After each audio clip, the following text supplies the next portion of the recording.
गोर लगै छी, अपने सबके मिथिला संस्कार पर स्वागत करै छी।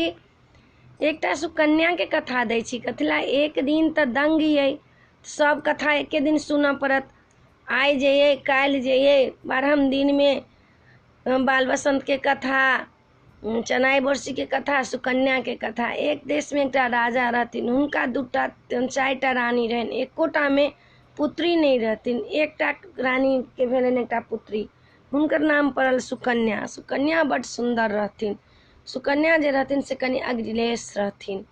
एक दिन की केलखिन, बाप के संगे पोखरि भीड़ पर गेलखिन। ओहि भीड़ में देखलखिन दिबरा दिबरी के भीड़ लागल छै, ओहि में किछु चमकै छै। एकटा लकड़ी लऽ कऽ ओहि में एना के गेलखिन करला।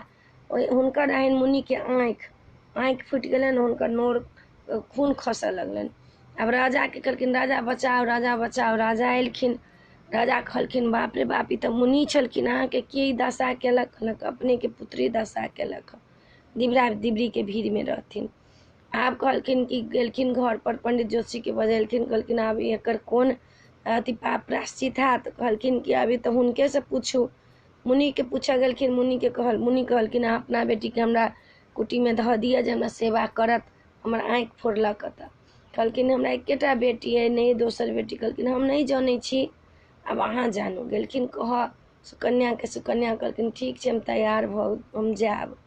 तैयार भऽ गेलखिन, जते गहना गुड़िया रहन खोलि के ओहिठाम धऽ देलखिन। ओहिना गेलखिन सुकन्या। सुकन्या गेलखिन, सेवा मुनि के करऽ लगलखिन। सब दिन के भोरे भोरे जाकर ओ गंगा स्नान करऽ ला जाथिन।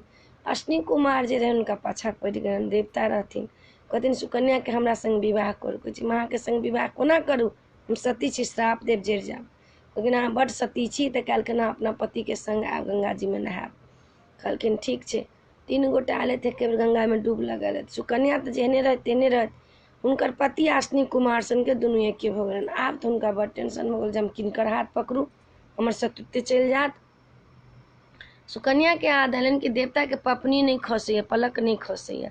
चट से अपना पति के देखलथि पलक खसे, हुनकर हाथ पकड़ि लेलनि। अश्विनी कुमार जे रहथि से लजा गेलथि, विवाह नहीं भेलनि, लऽ गेलखिन, चलि गेलखिन, अपन आब नीक से रहऽ लगलथि।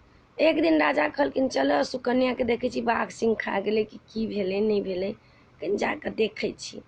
एलखिन तऽ देखै छथिन ओ राजकुमार के संगे अपन वन विहार करैत रहि रहल छथि।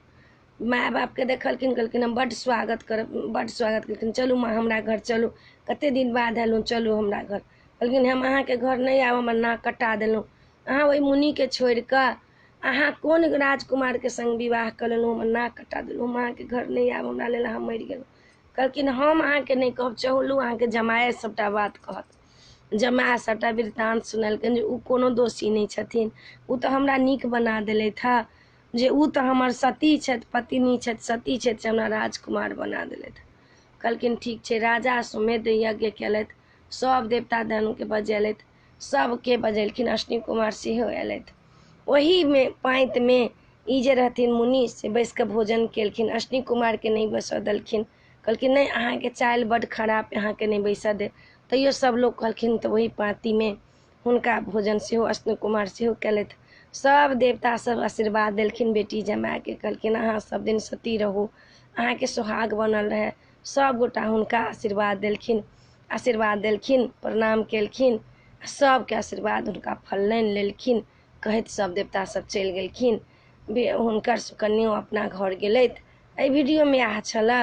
अपना सबके ई कथा नीक लागत तऽ चैनल के सब्सक्राइब करऽ नहीं बिसरबै। शुक्र दिन के सब कथा अइ, शुक्र दिन कथा हैत। शनि के जे श्रीकर राजा के आ गणेशक कथा हैत सोहाग वाला। अपने सबके ई कथा नीक लागत तऽ चैनल के सब्सक्राइब करऽ नहीं बिसरबै। जरूर सब्सक्राइब करबै, जरूर लाइक करबै। जय मिथिला, जय माता जी।